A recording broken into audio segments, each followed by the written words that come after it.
Taas tervehdys ja tervetuloa taas uuden videon pariin.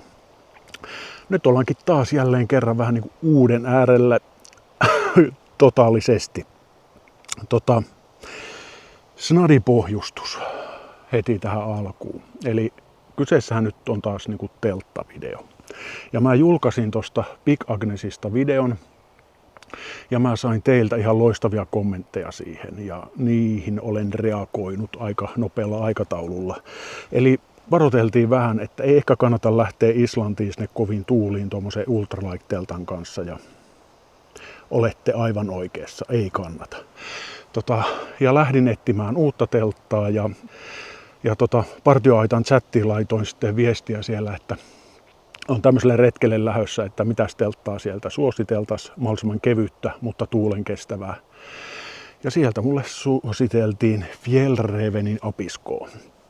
Ja mä olin sitten Fjelluun, mihin mä oon ollut aikaisemminkin yhteydessä, niin sinne oli yhteyksissä ja vähän lähdin kyselemään, että mikäs pössis. Niin sieltä lähetettiin mulle testiin 2 telttaa. Abisko Light 1 ja Abisko Light 2. Ja nämä lyödään tänään tässä pystyyn. Tämä video ei ole mikään semmonen näin pystytät teltan, vaan vähän niin kuin vertailen näitä kahta ja samalla yritän tässä vähän pohtia, että kumpikohan näistä olisi itselle järkevi. Joten pitemmittä puheitta, aletaan lyömään telttoja pystyyn.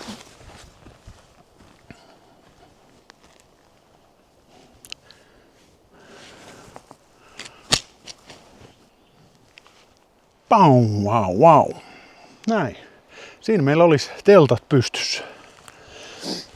Näppärän on kasaan lyödä. Ei mene kauaa.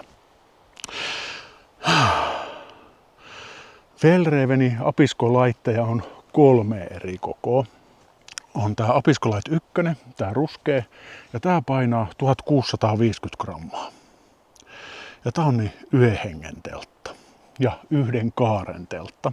Eli menee pieneen tilaan, pakkautuu todella pieneen ja on 4 vuoden ajan teltta, niin kuin nämä kaikki Abiskon linjan teltat. Tässä ei ole 1 tommonen kaari, mutta jokaisessa kulmassa sit on tommoset pienet, mitkä pitää sitä sitten vähän niin kuin ryhdissään. Ja on hyvin ilmastoitu teltta. Ilma kiertää hyvin tuossa läpi ja kun on 4 vuoden ajan teltasta kysymys, niin se on tosi tiiviisti maassa kiinni. Ei pääse niin kuin lumi, eikä tuuli, eikä hiekka sitten pöllyämään sinne. Ja sitten täällä toisella puolella meillä on sitten tuo Abisko Light 2. Se ei juuri ero painoltaan tuohon 1. Tää on 2070 grammaa. Elikkä noin 0,5 kiloa painavempi. Ja tää on 2 kaaren teltta. Eli siinä on edessä vähän jykevämpi kaari ja sitten tuolla takana vähän kapeampi. Ja samalla lailla 4 vuoden ajan teltta. Ja tässä sitä riittää sitten pikkasen enemmän niin kuin tilaa. Ja tämän lisäksi tähän sarjaan kuuluu vielä sitten Abisko 3, joka on nimensä mukaan sitten 3 hengen teltta. Semmonen paljastan tässä kohtaa, että semmonen pien perstuntuma tässä on. Että jos sillä painolla ei ole niin sulle merkitystä ja sä jotenkin oot pitemmällä retkellä ja kaipaat pikkasen enemmän tilaa, niin mä ehkä isolla eellä, koska en ole vielä varma kun mä otan, mutta semmoinen haisu mulla on, että 1 hengen kannattaa mahdollisesti ottaa toi 2 hengen teltta ja 2 hengen kannattaa mahdollisesti ottaa se 3 hengen teltta, jos arvostaa sitä, että siellä sisällä on niin kuin enemmän viihtyisyyttä, enemmän tilaa.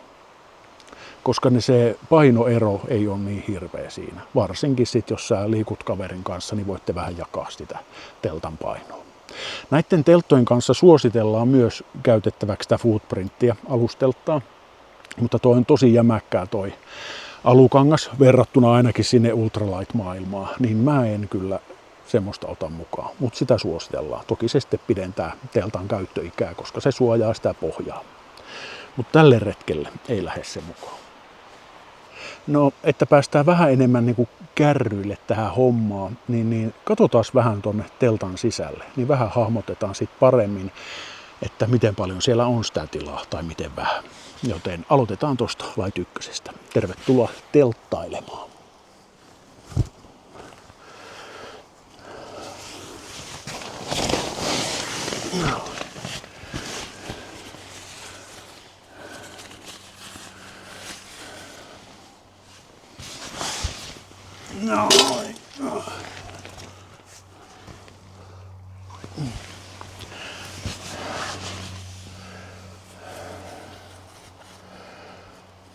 Eikä kaikki ovet on rullattu niinku vähän piiloon. Mites tän saa piiloon? Ai, siinä on vaan tommonen pikkunen. Joo, niinku ei sitä, se onkin tommonen tuuletusräppä. No, roikkuko on siinä. Joo, tää on tämmönen pieni yksiö. Tänne mahtuu yksi ukko yllättävän hyvin. Eli mä oon tämmönen 183 senttiä pitkä kaveri ja melkein mahtuu istumaan suorassa täällä. Et kyllä hattu nappaa kyllä vähän tonne kattoon kiinni, mutta hyvin tässä pärjää. Ei tarvii niinku koko ajan ihan älyttömässä kyyryssä olla. Ja tosissaan kyllä täällä niinku pituvalteen varmaan mahtuu olla ihan asioikseen. Ja täällä toisella puolella on pikkasen enemmän vielä tilaakin, niin sit saa vähän tavaroitakin laitettua. Mutta mikä itselle on tärkeä tuolla tulevalla retkellä on se, että tarvittaessa se toimii myös sitten ruoanlaittopisteenä. Että jos on aivan kauhia ilma, niin testataan ihan piruuttain tässäkin nyt sitten, että miten tää homma vörkkis.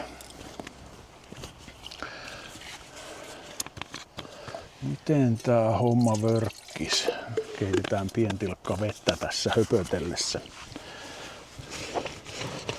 Täältä saa vähän enemmän tilaa lattiaa laitettua piiloon.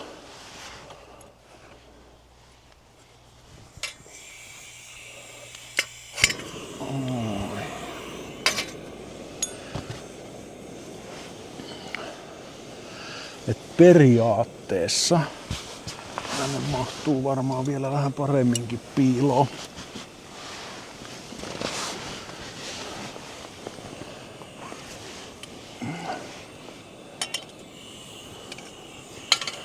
Vähän paremminkin piiloon, mutta ei tätä kovin paljon kyllä voi enempää sisälle tuoda. Mutta kyllä lämmittää tehokkaasti, tuommoinen pienkin liekki, niin heti huomaa, että ne tulee tosi lämmin tänne sisälle. Mutta kyllähän tässä periaatteessa sä pystyt kokkailemaan sateen suojassa. Ihan hyvin tässäkin. Ainut semmonen, mikä saattaa muodostua ongelmaksi, että jos tuulee tuolta suunnasta. No toki silloin kun sä teltan pystytät, niin pitää katsoa, että tuuli tulee oikeasta suunnasta, että sä oot tuulen suojassa, mutta saattaahan se tuuli kääntyä. Ja usein se kääntyy ja tuulee vähän joka suunnasta. Että se saattaa olla semmoinen yksi probleema. Toki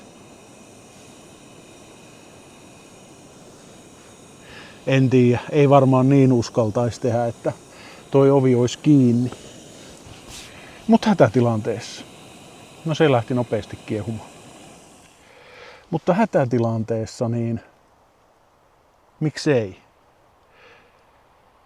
Että laittaisi ton oven kiinni, niin voisi kokkailla täällä, mutta kyllä tää aikamoinen höyrysauna on sen jälkeen.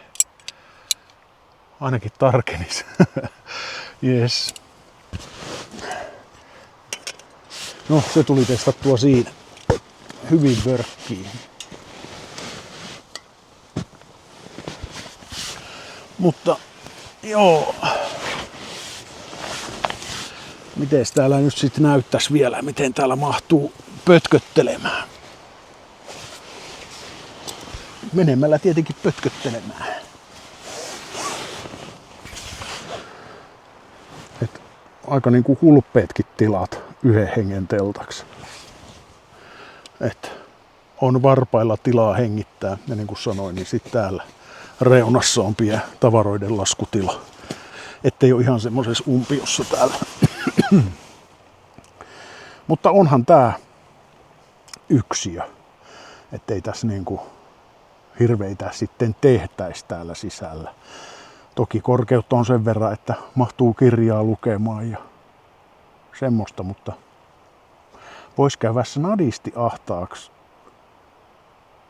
ja hankalaksi, jos tässä tarvii alkaa vaatetta vaihtaa. Jes. Elikkä tämmönen on Apisco Light 1, niin vaihdetaan telttaa. Käydään kattoo, miltä toi 2 näyttää. Seuraavaan majaan siis.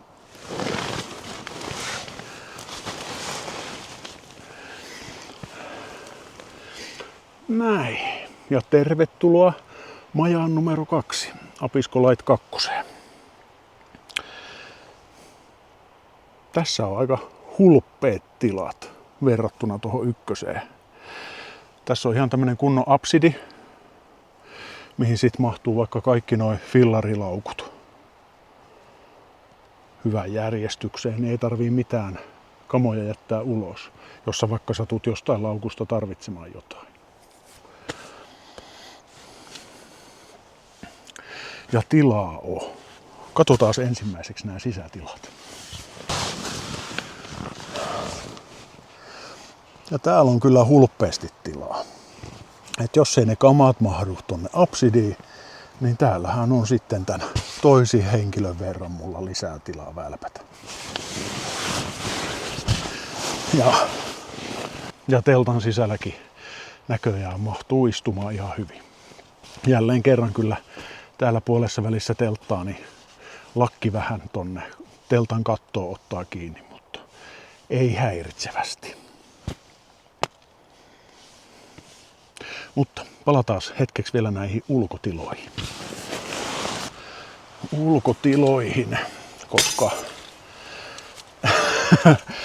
koska ruoanlaitto on itselle tärkeä osa retkillä ja sitä pitää varsinkin tuolla Islannin retkellä huolta, että sitä sapuskaa saa, vaikka olisi koiran ilma. Niin.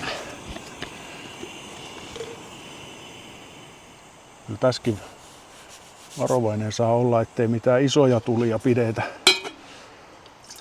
Ainakaan ilman, että on kattila tossa. Nopeasti lämpenee nämä kankaat ja niissä niin niiden kanssa pitää olla tosi varovainen. Ettei täällä mitään risukeitintä aleta käynnissä pitämään. Mutta tää onkin sitten astetta suojaavampi. Että tässä on niinku jotenkin aivan ruhtinaallisesti tilaa touhuta. Mahtuisi niinku olemaan kaiken maailman sapuskajutut tossa ja leikata ja pilkkoa ja ilman mitään ongelmaa. Toki tässäkin on sitten, jos ovi on auki, niin sittenhän sieltä tietenkin tuulee sisään, mutta niin tää katto tulee aika pitkälle, niin tänne sisälle ei kyllä pääse vesi satamaan. Ja tuossa ovessa on semmonen toisenlainenkin moodi, että millä sitä pystyy sitten pitämään vähän enemmän suojassa ja sitten, että sille jää silti niin kuin tuuletus räppänä.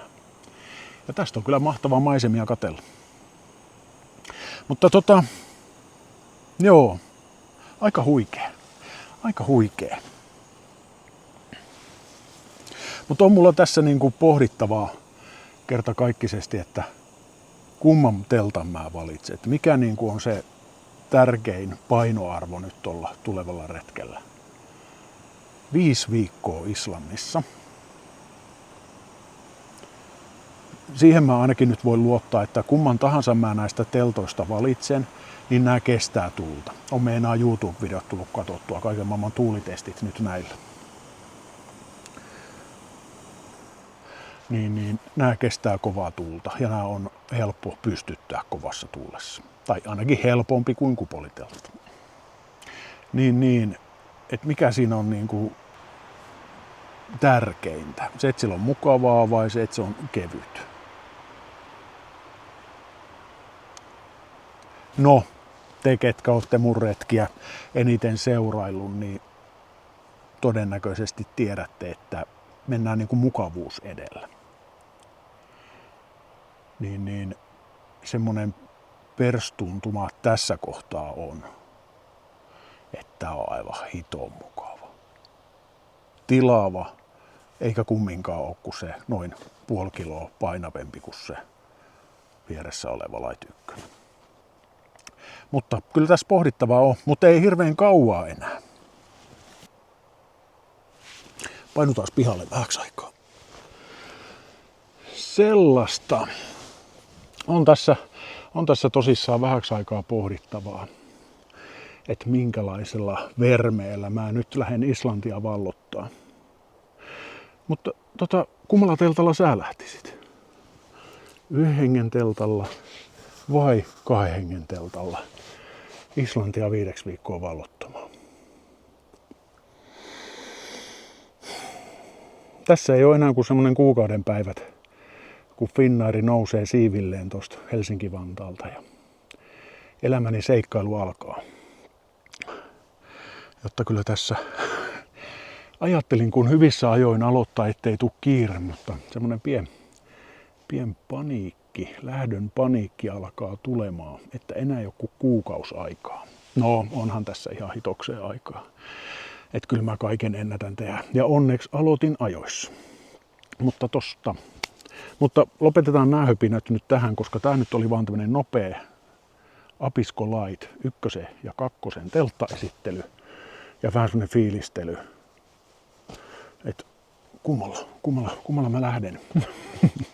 Yes.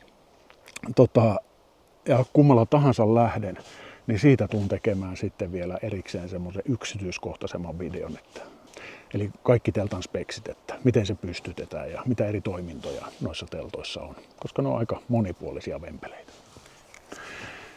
Hei, jos sua arvelluttaa, että mikä teltta sulle on niin kuin paras ja aiheuttaa jotenkin päävaivaa, niin yksi vaihtoehto sulle olisi vaikka semmonen, että klikkaa itsesi tonne Partioaitan sivulle ja sieltä saa lainattua varusteita.